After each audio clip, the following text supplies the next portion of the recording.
tobacco smoke. It's all those chemicals. It's not the tobacco. It's how they make the cigarette. You know, they're up to like 50-some chemicals now because they can speed dry them. It's those are the carcinogens that link then to lung cancer, okay? But if they're working in plants, taking out insulation with asbestosis, radon comes from the ground, it's natural, so you always check when you buy a new house, right, to see if there's any exposure there. Look at diesel exhaust, those truck drivers work in radiology. So radiology people have a clip on their uniform all the time, and that gets sent out to say if they've been exposed too much, right? So, so obviously smokers cough, right? They cough all the time, and they may be short of breath if they've already developed COPD. So we may not. This is why we don't touch it quite so often. But they start to have frequent infections. We're going to do a chest x-ray. Once we start seeing it on the chest x-ray, it's a little bigger than what we want, okay? They may, when they start to spit up blood, again, is it PE? Is it a tumor? When it gets to the point that it's obstructing an airway, you get the stridor, that wheezing is what you're going to find on these patients. So obviously the single most thing to drop the numbers on lung cancer is to get people to stop smoking. And we have the environmental controls out there now that should help with that. But so late signs are very much chest pain. You know, again, thinking of lack of oxygen, getting chest pain, or is the tumor pushing somewhere? They don't feel like eating, they haven't been, they're losing weight. They may get anemic, and then that hoarse voice. And like I said, that productive cough is easily ignored. So lung cancer is the lung that I found online. You know, amazing that things can even ventilate a little bit. But, we talked about pleural effusions yesterday. So when they get lung cancer, about 50% of them get pleural effusions. So that's not uncommon. We're going to talk about how we drain pleural effusions with chest tubes in a little bit here. And there's some things that happen that we get to bring this all back up when we get into neuro with SIADH and that, and we're not going to do that now. So you might do the chest x-ray, see some kind of mass, but we're going to have to do a CT scan to kind of localize it and do biopsy. The PET scan is usually a whole body PET scan, and that we're just seeing if there's metastasis to the bone already. We want to, that will help us stage it, besides the biopsy helping staging it.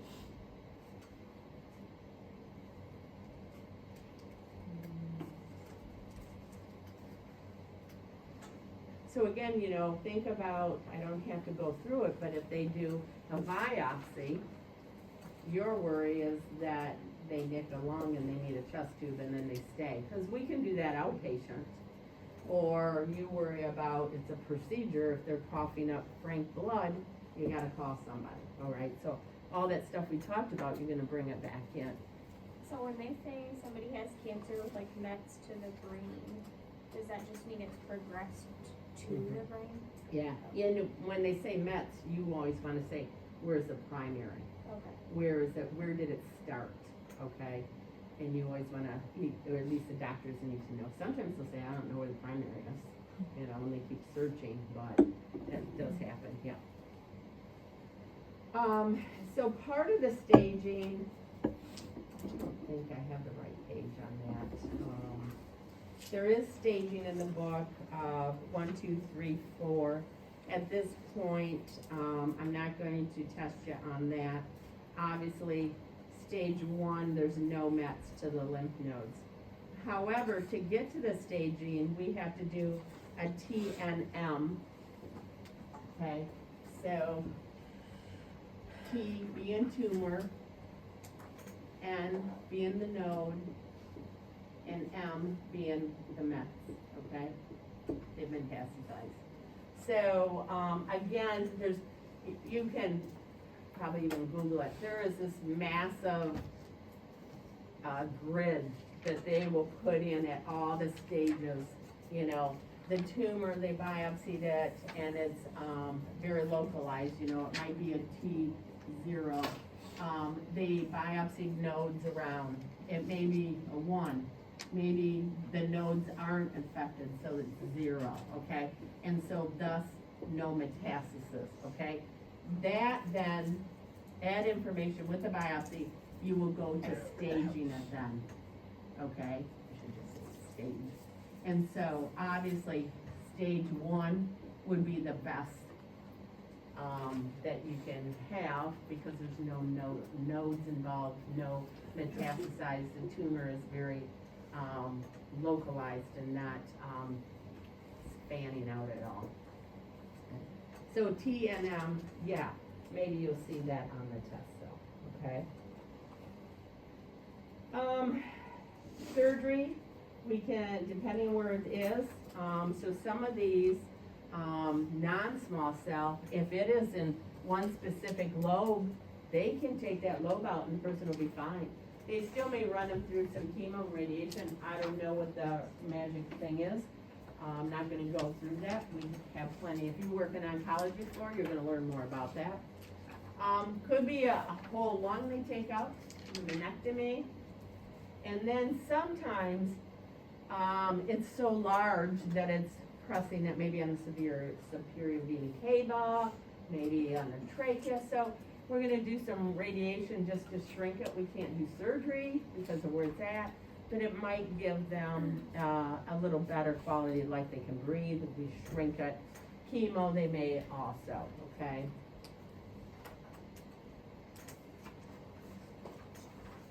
From a nursing standpoint, you have your lung cancer patient and you're telling me, he's adenocarcinoma, Denise, and you're really good at clinical.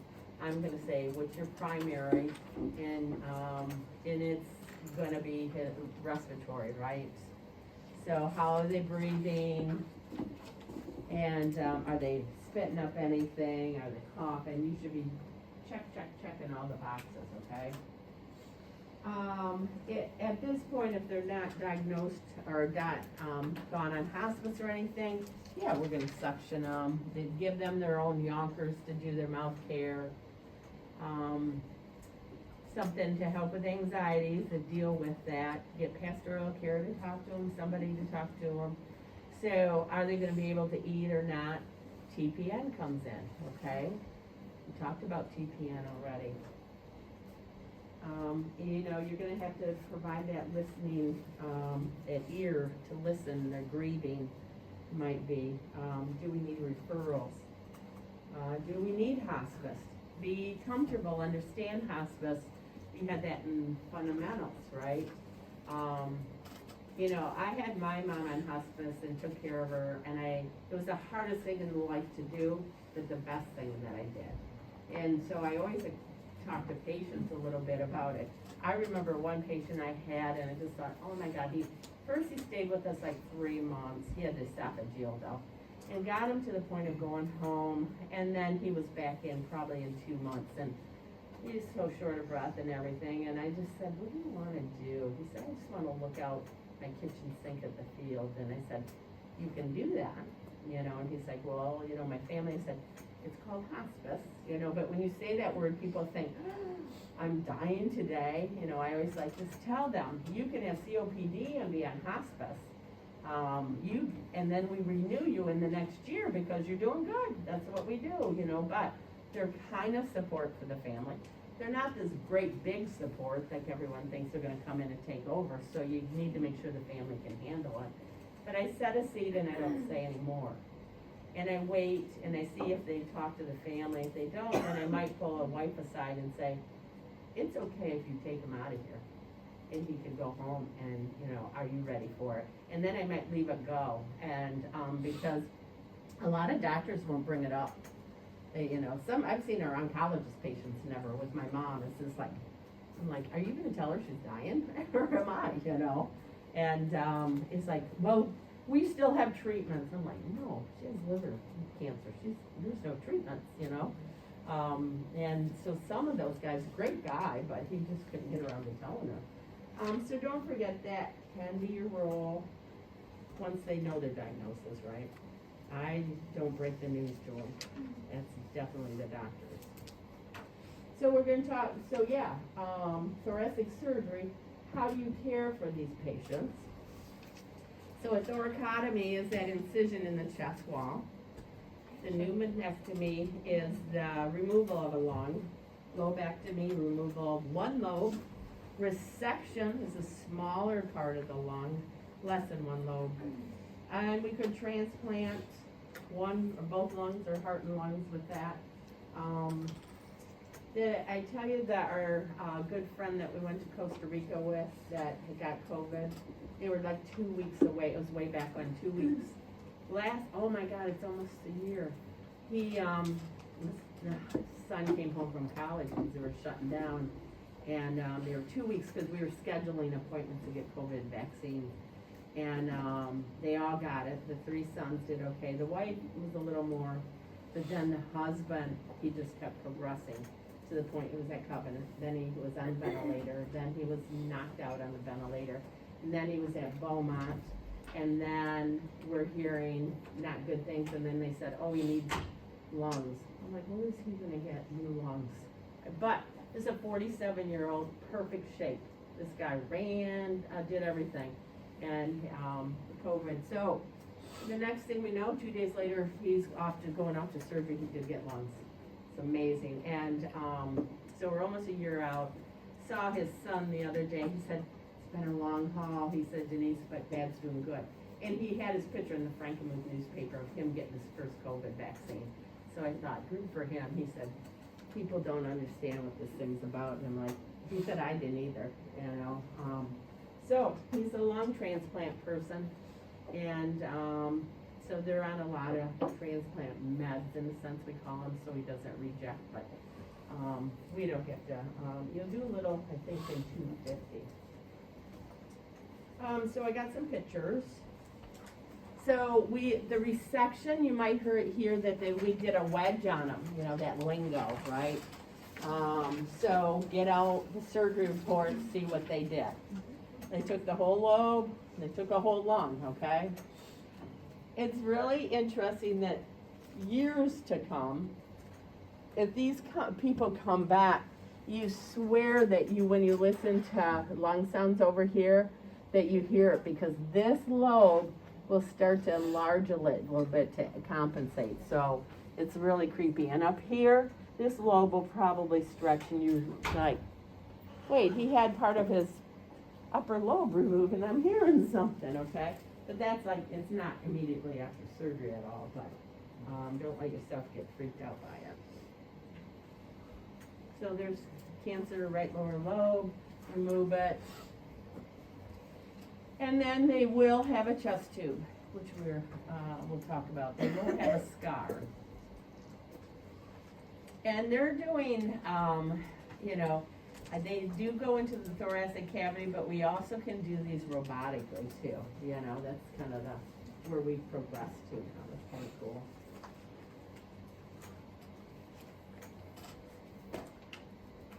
So, make sure you know what their baseline is before they head off.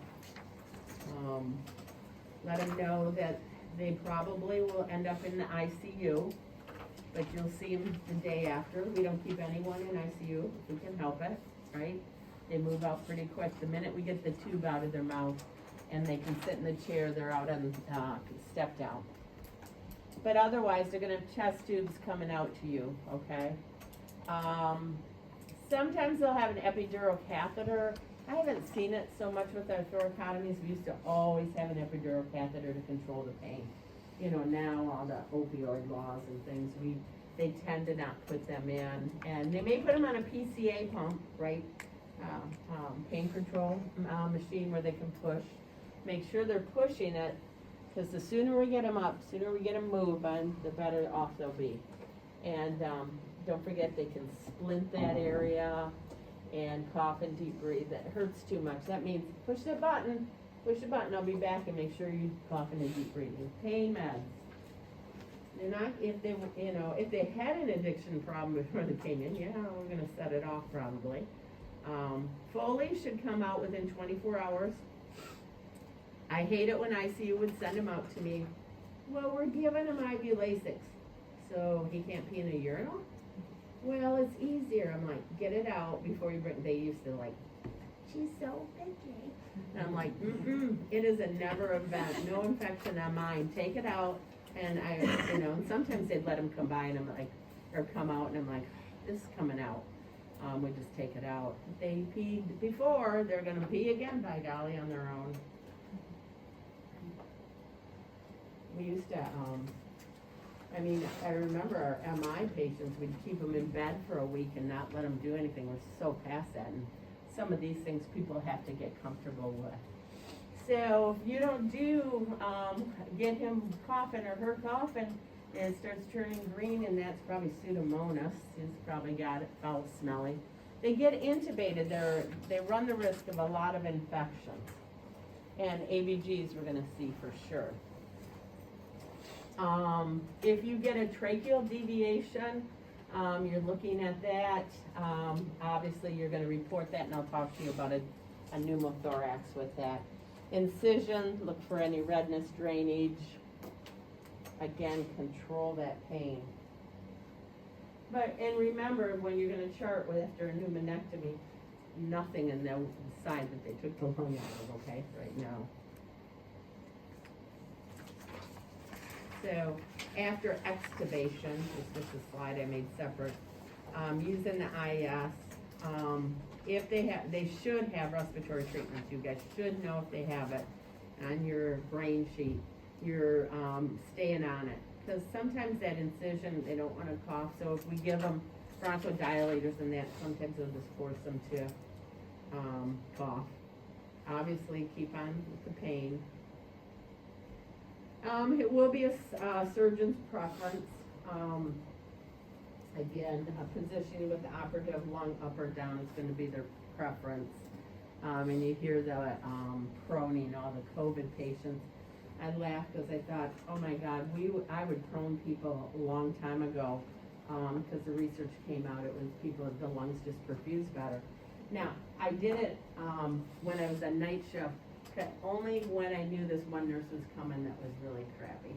You could always be crabby. So we'd all get him, our patients, because if you guys have proned anybody, it's a magical feat when we can get them on an intubated patient flip.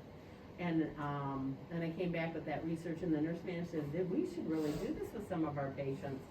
And the one thing, we don't need to do any of this stuff. So I thought, here she comes, you guys, she's coming today.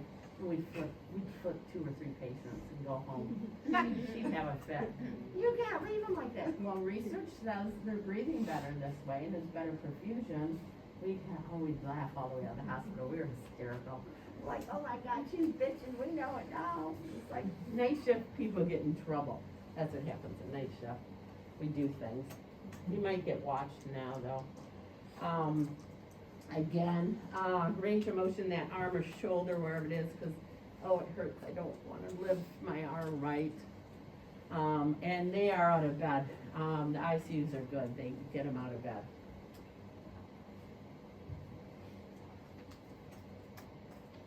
Alrighty. You good? Mm-hmm. Everyone good? Okay. So, what could happen? Whoops, pneumothorax, okay? Pneumo air. Where's my lungs?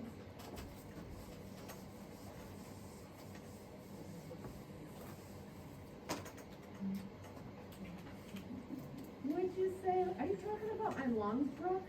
No, I was still talking about from yesterday, the needle. So this is where we needle them. Well, we're gonna do something different. Okay. This is where. This is for what? You gotta get. You gotta remember. Steve was it's a good news, dude. That's literally. So basically get the idea, our visceral layer, right? And then we have, which is, I just made very huge, the parietal, right? This is your pleural space. Everyone knows that, right? So what this is saying is that air, at this point, we're only doing pneumothorax, air got in this pleural space. So we did surgery, yeah. We had to get through this easy. Maybe the person in ER got stabbed. If you're St. Mary's in the middle of summer, they're all stabbing each other in the ER. So it could be something. So air came in, right? So the lungs, or the pleural space, creates this negative pressure, because that's how we keep this lung up. So when this negative pressure is getting affected, because it's starting to grow, and my lung, it's not in the lung's just getting pushed, right?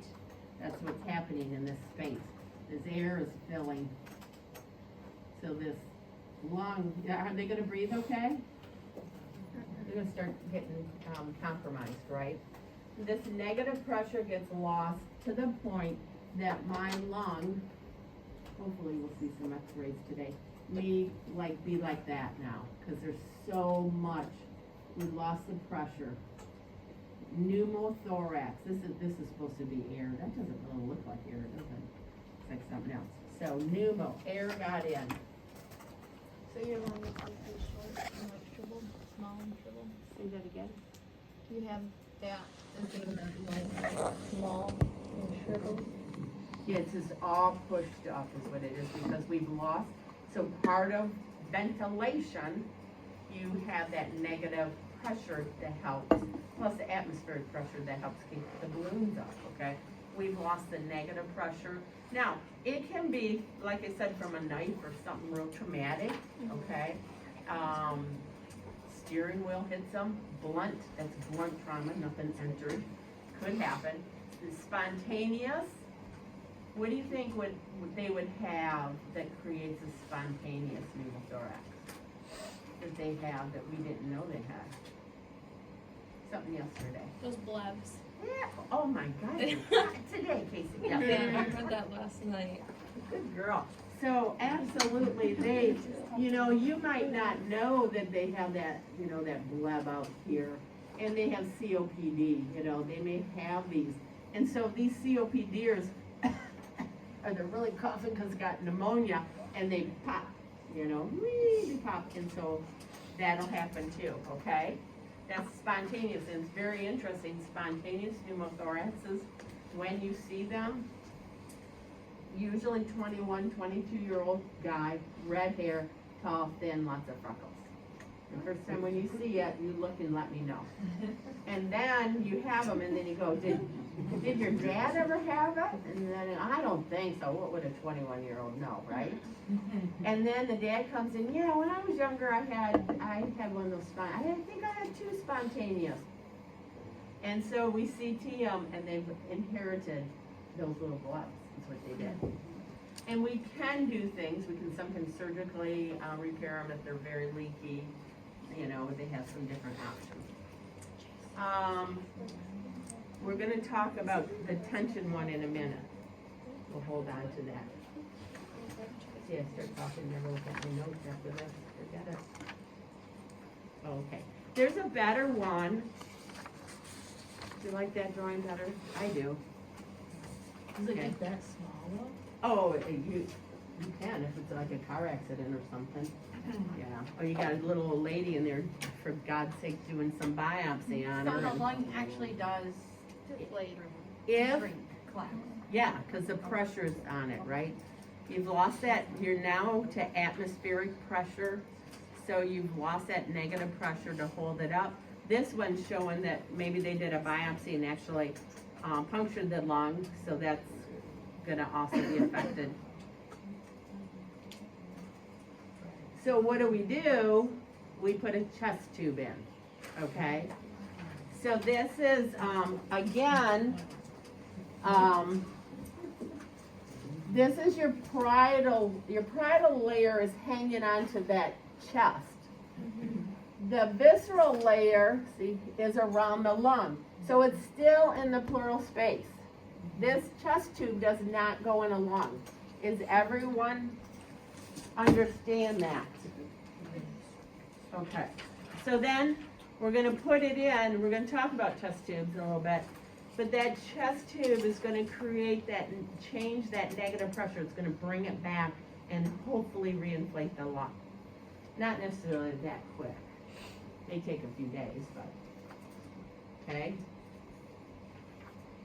So how do they look when they come in? They're having pain because their lung isn't inflated. They're having pain. They may be breathing pretty rapid, okay? They may say, I was cutting the grass and all of a sudden I felt this pain in my chest and I got really short of breath. And then what do? You get anxious just because you're short of breath, right? Don't forget the mental changes that might happen. Could be chest pain. Oh, I think it might be an MI. We still got to look at that. You listen to their lungs and you hear nothing on that side. The interesting part is I've seen this with patients have gone down for lung biopsies and they come back and it's what you're going to assess and you're like sitting there going, I do not hear lung sounds on this side. Well, take it another. I do feel a little short of breath and I'm like, why didn't you keep her a few more minutes, You're like calling down to IR saying, absent breath sounds on the left, you guys nicked that lung. And they're like, get an x-ray. I'm like, okay, but I know what my ears hear. And so, obviously, it shows a collapsed lung. Now, saying that, a pneumothorax can be, or a pleural effusion. If it's small enough, we may just watch it, all right? But when they're, certain percentages, they will put the chest tube in. You're obviously not going to see if it was collapsed on the left's not going to move very well, right? That side. So you're going to have that asymmetrical chest movement. If it really gets bad, then we're going to see cyanosis, but you guys are going to save them before that.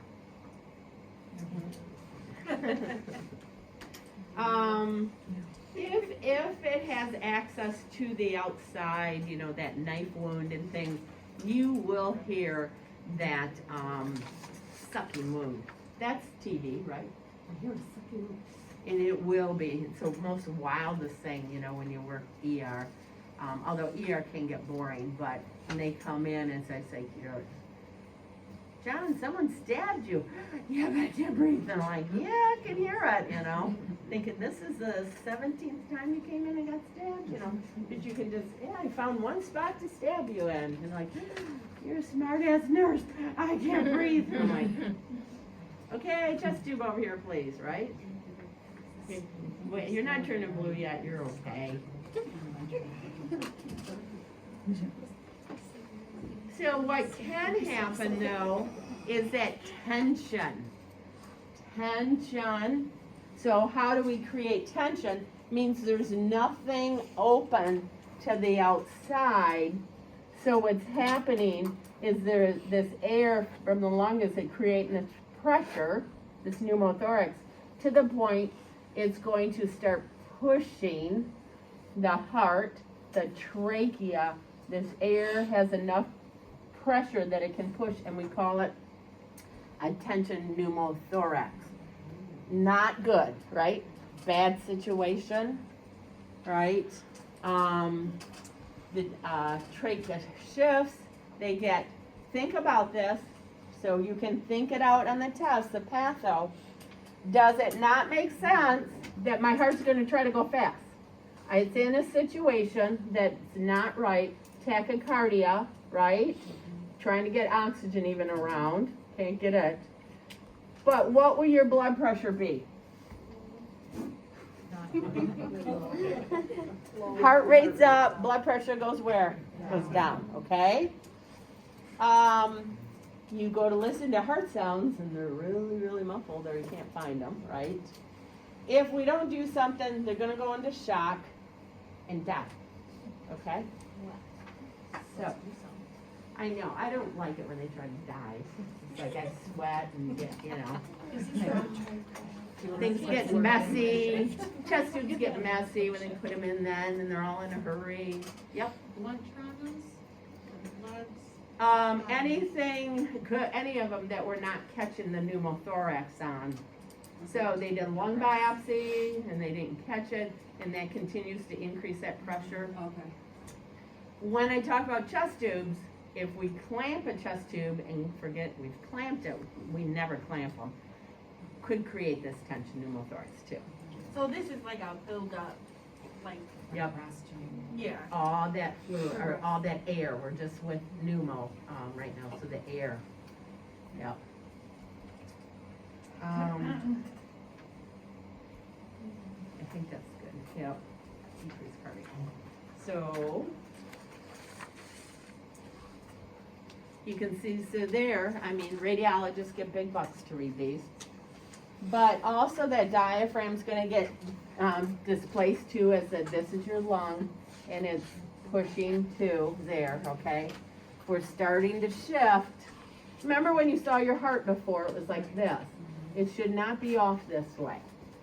But the radiologists get big bucks for that, we don't have to read it, right? Might be fun to pull them up and look at them. So there's one other then, hemothorax, blood in that pleural space, okay? So, surgery, hit a major artery from the gunshot wound, open heart surgery, they'll have them to try to prevent a hemothorax from developing. Now it's just blood in that space, okay? So you need to know pneumothorax, hemothorax, tension, pneumothorax, okay? Question? Makes sense?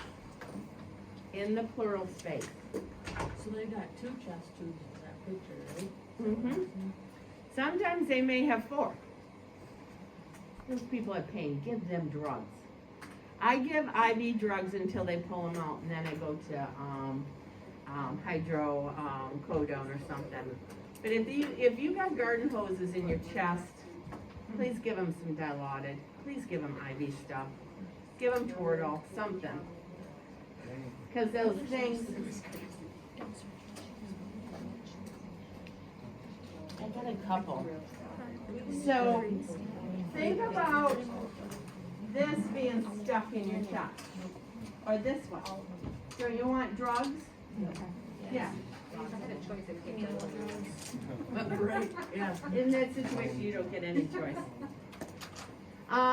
Mostly it depends on your thoracic surgeon. Yeah, the open heart guys, sometimes they're all medial stynal coming out, like could be 4 of them just hanging out the front. We should be able to see. Usually at St. Mary's, we see a lot of chest tubes. Didn't see any last weekend though, so I was surprised. Did anyone see it in the other group? Were you on 5? You weren't on 5 South though. We were on 5 NPC. Oh, they sometimes get chest tubes there though.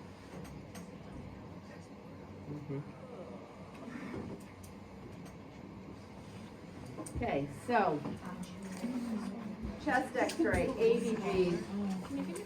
Get your pulse ox on these people.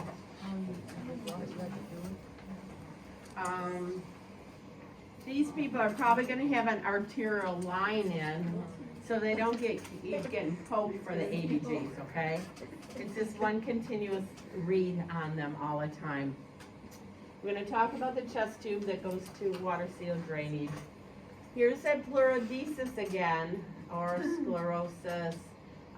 If it's someone with that bleb, that young kid, we may do a pleurodesis on them, trying to get that pleural space to stay up. So that might be sometimes you see that.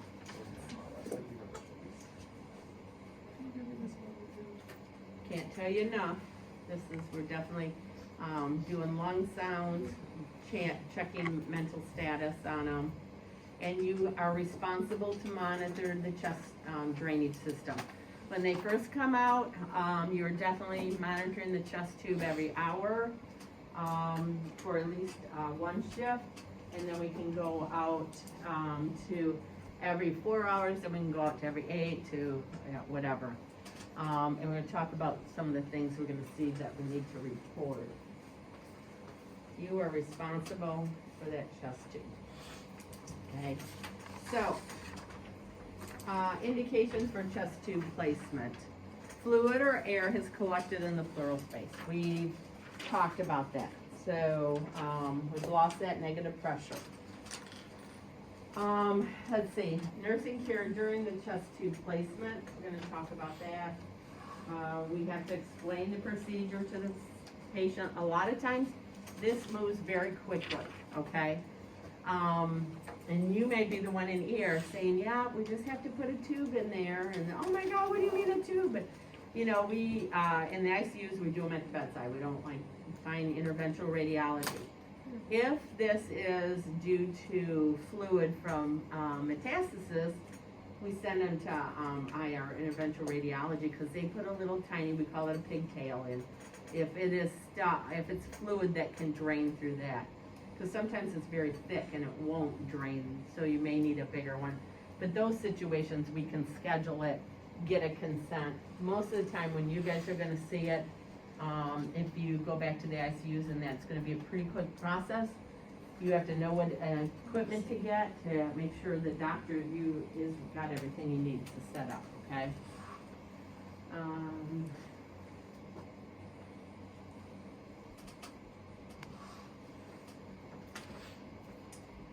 So, if it's a pneumo, typically air rises, and we're gonna run the chest tube a little higher.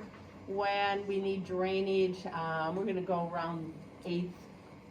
Sometimes there's 6. And again, where it's at. A lady came back, I couldn't believe it. I had to walk out of the room before I said something. That interventional radiology went right through the top of her breast. I'm like, what the hell? They got fluoroscopy, they got needles, they could guide them in, and I'm just like, oh, that looks good. And I went out in the hall, I'm like, cussing, I'm like, who would do that, you know? So it becomes this massive tape on there, and it was like, oh, I couldn't believe it. But this is kind of a nice little pigtail, really. Again, it shows good placement in the pleural space. Very important when, I think it's on my next slide. We're gonna numb the area, obviously, scrub the area, make sure it's clean, drape it, make sure the doctor's in his gown, goggles, hats, mask, everything like that, right? So, they're numb the area before they make a nick in it, right? And they're going to try to stay on top of the rib. Here's all nerve bundles that they could cut, and then they're gonna have some numbing on that chest wall, which we don't want. So they're gonna make a cut. They're gonna try to open it up a little bit, separate it. If you have ever eaten ribs and they leave that membrane on, that's part of your pleural cavity, and so that's what they have to pop through here. What? So you're not, so you're not eating ribs, you're not going hot tubs, not walking barefoot on the beach. Now, my son on the barefoot on the beach, he said, well, it's okay if it's ocean water, and he's that geologist and that. He's like, because the salt water actually purifies some of the water or some of the sand, but on our beaches, Mom, that are regular water, you're right, it's filthy. So I said, I told them that. They looked at me, but. So we're gonna try to get this open, and we're gonna put, it's called a trocar.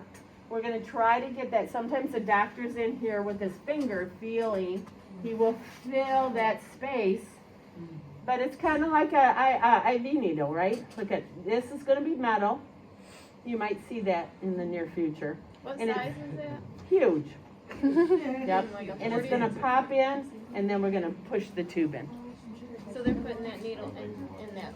So how do they anchor? Actually, it's not a needle, it's a big metal piece.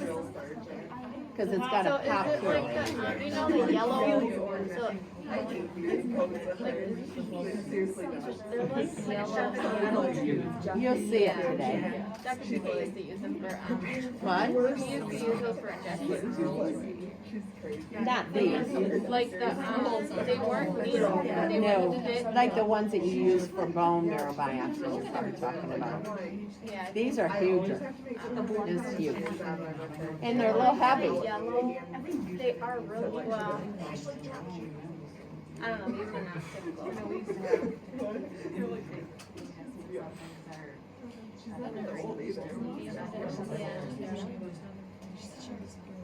Those ain't me. So they, you said they wanna go in on top of the rib because of the nerve bundles being underneath it. Right, so see, it's showing you here your neurovascular bundle right here. So you need to stay on top. Numb it, that would be really nice. And then you said that they usually put it in the 8th or 6th intercostal space? Is it If we're draining fluid, draining fluid? and then air is gonna be higher, like up in the second. Okay. Never gonna test you on that, cause you're gonna come back to me in clinical and say, they just stuck this in the back, whatever, you know, when we got fluoroscopy, we can guide it better, Yeah. okay? Just to know if you have fluid, Or air? it's gonna be a little lower. Okay. Once they get it in, you see the Kelly clamp. The Kelly clamp is trying to help the tube in. They should suture it up, okay? And then it depends, if it's a pigtail, a lot of times, they don't, but on the bigger ones going around, we'll put a Vaseline gauze.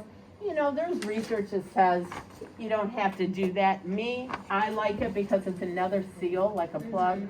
Then we're gonna put a lot of fluff and that god-awful elastic, tape across there, because you don't want them getting from one bed to the other and pull it out, and you have to tell the doctor came out on your shift, okay?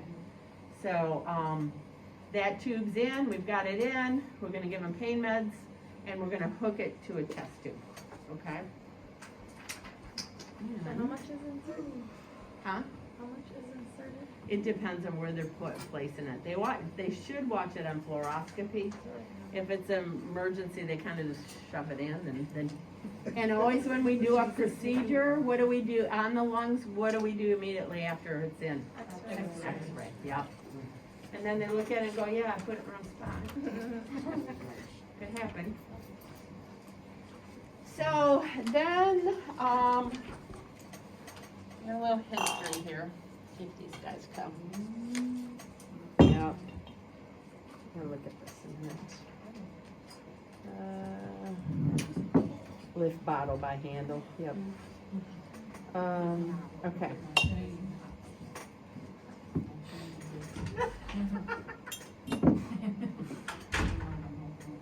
Yep. That looks like a moonshine bottle.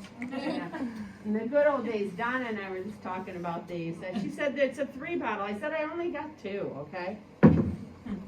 So, I think it started way back in the war time, one of the wars, that the army men were getting pneumothoraxes, and they didn't, you know, they knew that they could stick a needle in and kind of decompress, but what do you do after? Their survival rate wasn't very good. So some smart guy decided that if maybe I need to change the negative pressure to help inflate this lung, that maybe what I could do is, here's my water seal better, is what I might do is create this water seal, put the like a kid who has milk, right? And he blows those bubbles, right? A little bit is good when you're blowing it, but if he gets too zealous, right, it's all over the place. But when he blows, he can't bring those air back through that straw, okay? There's just no way. So if we're doing a pneumothorax, this is the same kind of concept. We have the straw, the straw, and what you'll find is that they would put water and it's only like 2 centimeters or 2 centimeters, depends on what your nationality is, how you say it. And it put this under the water, okay? Hook this to the patient, vent to the outside. The pneumo was perfect, okay? It's just using atmospheric pressure. It's a slow process this way. We used to have these bottles near the bed. You know how many times we kicked them over all the time? All the time. I still feel like even the regular chest tubes people are. Oh, they're not cautious with them. Yeah. And so that worked great, okay? But now he's got, you know, gunshot wound or whatever. He's got a hemothorax. If I do this, eventually it drains. It drains blood, and this starts to fill. So that little bit that was creating that pressure is not working. And also, when it fills up to here, what do? So they thought, well, what if we could put something onto drainage? These high scholars. And so what they did is, so now the chest tube's hooked here, drains, but I still create my water seal. That's what we refer to as a water seal. So it's underneath 2 centimeters of water, which is what you're gonna note on your chest tubes eventually, okay? So this works fine, but, you know, it can take forever to drain it. It's just kind of a slow process, and we want it lower than the heart and blah, blah, blah, right? And we kick them over all the time. And if I had one more bottle, they realized if they hooked one more bottle, so you got your drainage, you got your water seal, and now we're gonna add a little suction. And they're like, now, okay, back in the war, we didn't have suction stuck on the wall, right? So it all comes to this physics, which I don't expect you to even read on, Megan. I'm not gonna read on physics. I'm good. So I wish so if you can visualize, I wish I had 3. So that this bottle's still there, picture that, right? They add a third one that, again, they put 20 centimeters of water in here. How deep they put this tube in adds to a suction, because again, it's all dealing with atmosphere and everything. So they would do that. So you would have this. Time came along. I was born. I came. The bottles were still here. We would hook this to our wall suction. When wall suction was developed, you'd say, oh, we had the 2, why not just hook suction to that? No, that could be very deadly, okay? When I hook wall suction to this one, doesn't matter what I turn on the wall. This water in here, this water level where I put this tube at, is controlling the suction, all right? So I don't wanna like suck out his lung or something, okay? But someone got really smart and came up with putting it all in one container, which was very nice of them, right? So we have a stand on the bottom, so they can. This is your tubing to that chest tube that went around. This is stuck. This is attached to that tubing, okay? We tape everything. We get rid, because we don't want this coming apart, okay? We have wall suction. You gotta see which way I am. So the same thing happened that we had with these. We just smushed them together. We have drainage, right? What letter? D. Oh, D for drainage, okay?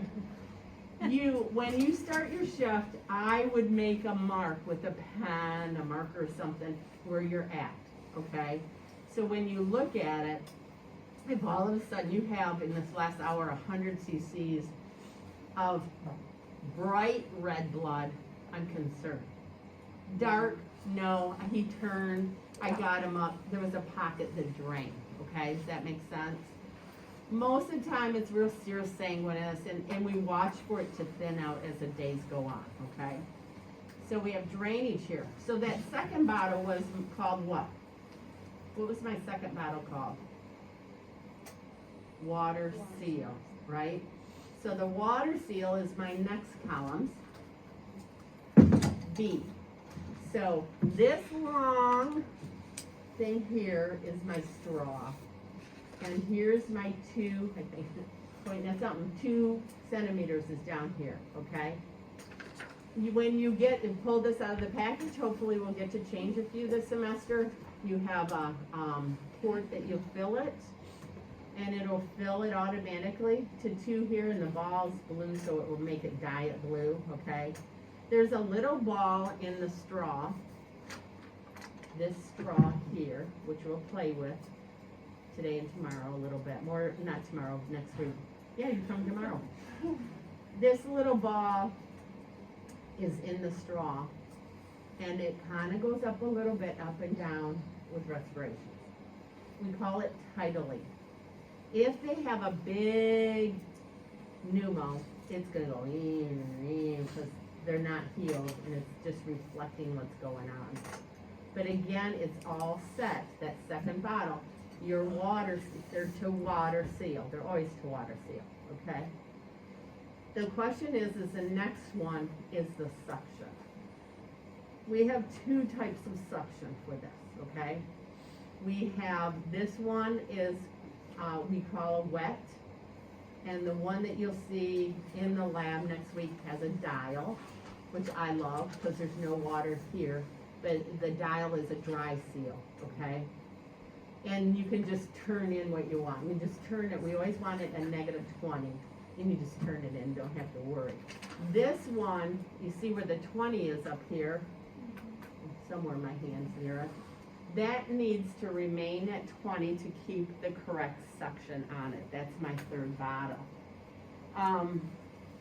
We will speed it up a little by adding wall suction. But as long as you have it at 20, it will stay at 20 suction, okay?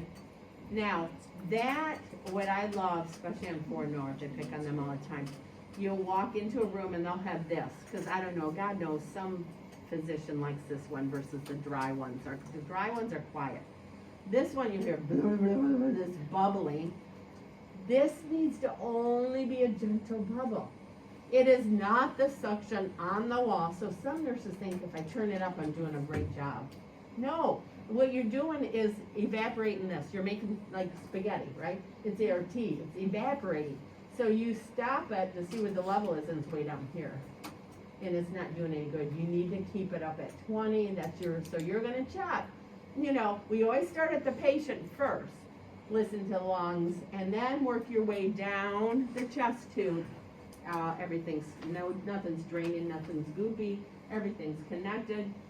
You're gonna work your way here. You're gonna look at drainage. I'm gonna look at this water seal, and I'm gonna make sure everything is set here, okay? But some nurses just think this needs to be loud to be working. I don't know how some of these patients sleep at night. I walk in the room going, too much commotion, and it's because and I turn it down and we add water, and then, you know, the student says, yeah, I add water because it was lower, and they go, oh, thanks, and I'm just like, they don't get it. They just don't get it, the importance of it, okay? Now, think of the water seal. What letter is water seal on there? B. B. Or Okay. bubbles. Huh? I said B for bubbles. Yeah, B for bubbles. And C for, I don't know, that's air leak area. So we got, all right, we'll just move on here. Let's see, before I jump ahead. Usually bedside, I'm trying to read. Oh yeah, we used to call them fluorovacs too. So there's all different lingo. The goal is to remove air, or fluid. I got that. I think I said that. See, I just talked before I moved any of these lines. Okay, so bottle number 2, chamber number 2, chamber number B. When we put in for pneumothorax, will there be any drainage? No. McKenna says no. Everyone agree with her? Right. So it's air. And there may be a tiny bit because of insertion, okay? So it's gonna be air. So, you know, it's so great to be able to say they had open heart and he had 50 cc's, he had 25. It's something I can control, right? And I can see measurements. You can't see it really on the, any air. But what you watch is that water seal chamber. And I want the titling of that ball to come the goal is to very little movement, if none, okay?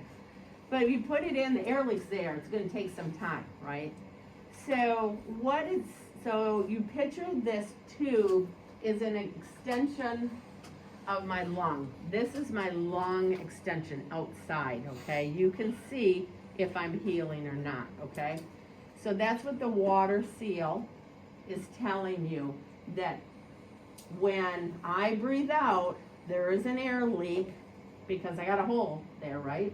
There is an air leak, so it's going to bubble in chamber C, is what you're gonna see. And we call that an air leak. Chamber C should not have any bubbling if we think they're healed, okay? Very minimal. Once in a while you'll go, oh Denise, there's a bubble. Okay, we don't count that. I'm saying that you'll look at this person and as they breathe, that ball's going up and down and you see blah, blah, blah, blah, into the chamber C. Blah, blah, blah, blah. That's an air leak. Of course they have an air leak. We just put these in for a pneumothorax. It's not healed yet. It's going to take a while. Now, as time progresses and we think we can get these chest tubes out, we always want everything off suction, right? JPs need to be off suction, everything. This needs to be off suction, and that means then they can go hiking down the hallway. They carry it, keep it below the heart.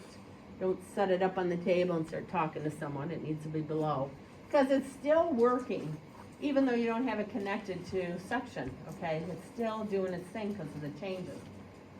So what you're gonna do is he's off suction. You need to decide, is he still have an air leak or not? So this is my extension of my pleural space. So what do you think you might ask me as a patient to see if there's any possibility of an air leak for me to do? What do you mean? Deep breathe? Deep breath's pretty close. Cough. Because if if there's a little tear, I think it's gonna go, it's gonna shoot the air out to this water seal and you're gonna get bubbling, okay? So, bubble, bubble, bubble. Or I cough and there's nothing. Oh, that's good, we can take this out. We don't have to worry, okay? But we are gonna keep it off the wall suction and repeat a chest x-ray just to make sure it looks like that lung is up. And then we have no air leak, we don't have any titling, we're gonna pull it out. Okay, so back to you going in, start as the patient, assess the patient, work your way down, and then you're gonna look at drainage, mark it, and then you're gonna look at B and C. Is the ball moving? Do I see an air leak, just him talking, the bubbling in there? The other thing, you take him off suction then if he's on suction, or you pinch the suction and have him do a cough to confirm there's no air leak, because I'm not seeing any bubbles, okay? You will get better at it the more you play with these, okay? The big thing is don't be afraid of them, all right? They do have hangers. They should be hanging on the side of the bed, all right? Not at where it gets tipped over. If they need a chest x-ray, you say, do you want him to go downstairs, Doc? And he'll say, yeah, you can take him off suction and send him down and bring him back and put him on. Sometimes I'll pull them apart and let them walk to the bathroom and come back and see how they do. I mean, it's not like that crucial on some of this stuff. What else do I say?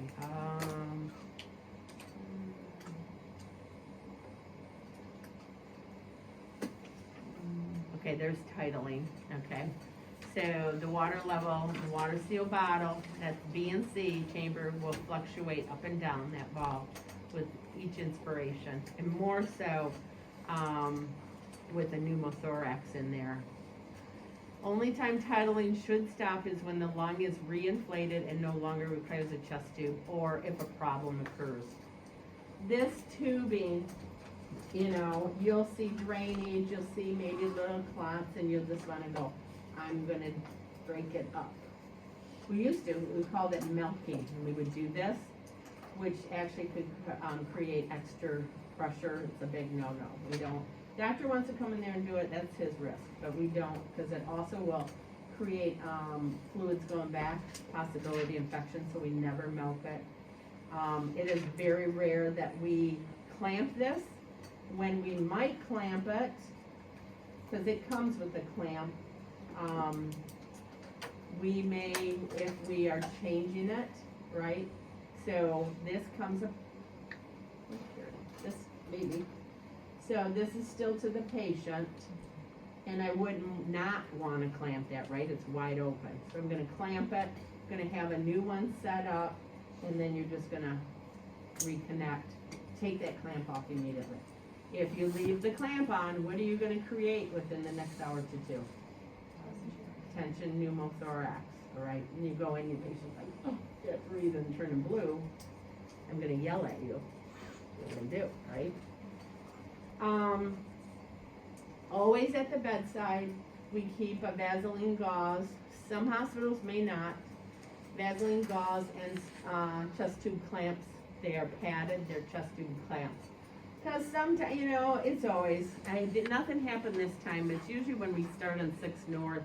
And the last time we were there, night shift was at the desk, and I said, hey, there's that guy coming down down this hallway, and Dale said, which one? I said, I don't know, he's a little gray guy, gray-haired guy, but he's carrying his chest tube. Dale said, really? He just pulled them out. He was bringing them down to the desk. That we would want them. Oh, look at that. We should assess you and see. Obviously, he was taking a good deep breath. He was post-open heart, so they heal a little different. Then I've had people, if we don't tape this, or they keep real busy and they get all the tape and they take it, but the chest tubes are still in, just quickly wipe it down with alcohol and stick it back together. The book's going to talk about sticking it in, which would be a water seal, a sterile bottle of water. Stick it, I mean, we don't even have them there, okay? Clean it, get it hooked back together, that's what I say.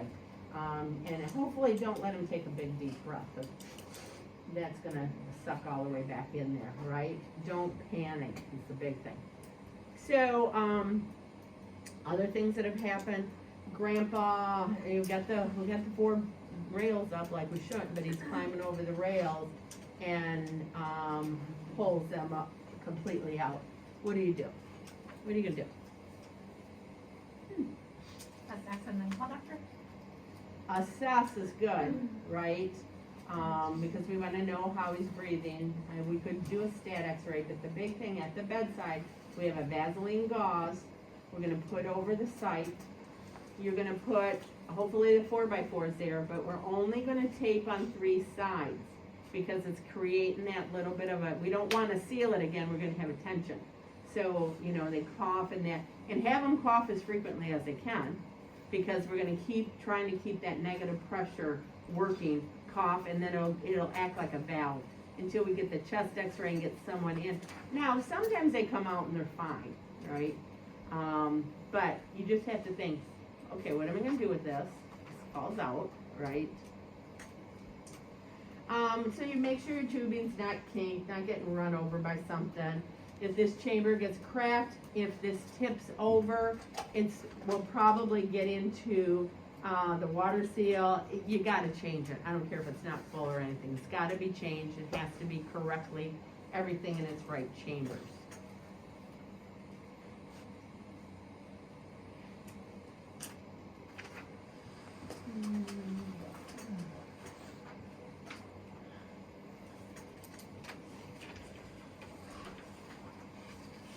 The other thing that you do when you assess your patient is you're going to start wherever the chest tube is, and you're going to lay your hands on them, palpate, and you're at least in the area, because what you're going to feel for is Rice Krispies, and we call that crepitus. or subcutaneous emphysema. And I think we mentioned that yesterday briefly. And it really, honest to God, you put your hand down and you feel crackling. And we want to monitor it. Sometimes it happens when insertion happens and it stays kind of localized, so we'll draw. If it's growing or moving, that's when we need to watch, okay? We need to keep an eye on that. Because it can, I've seen them move up into the neck and then I get a little nervous going. Because there's nothing really we can do for that. But watch it and let it get absorbed. So if it's going to include something, then we need to be ready for it, okay? Dad had that around his trach, he looked like.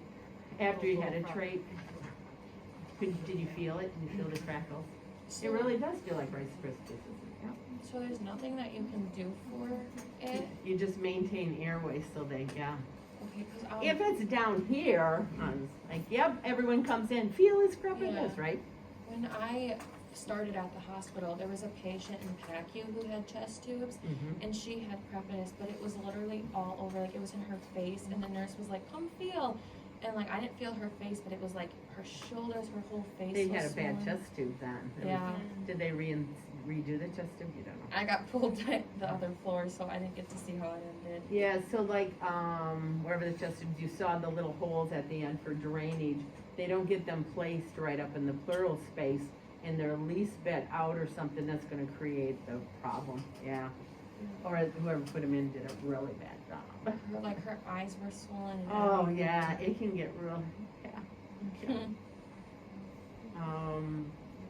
So you're saying it's kind of caused by the improper chest tube placement? And I guess, you know, it can happen just as we start to enter that pleural space, you could get some in there, okay? But that much, that's way too much. So this is showing the dry seal one. Here's a blue clamp. This is the clamp. We typically take them off the chest tubes because patients like to play with them too. And then you got a tension without. Here's the dry seal. See, it says dry suction.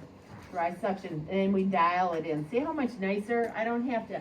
And this accordion thing should come right out to that. There's a little mark there.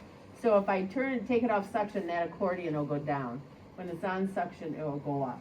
And then here's what I have, the water, okay? I don't know why anyone wants these water ones anymore. It's beyond me. Let me see. If they're transported, that's the big thing. We don't clamp to transport. We can take them off suction. I think I went through that. No milking or stripping. Oh yeah, see, this is what happens. It's just a mess. Okay, clean them up, and they walk away. It's just like, thank you. They always make a mess. But at least they got a right mask on the guy. So, I mean, they can be a lot of different spots, again, where they're putting them in. Tubing. Make sure it doesn't get run over. Dressing. This is just showing you some better pictures.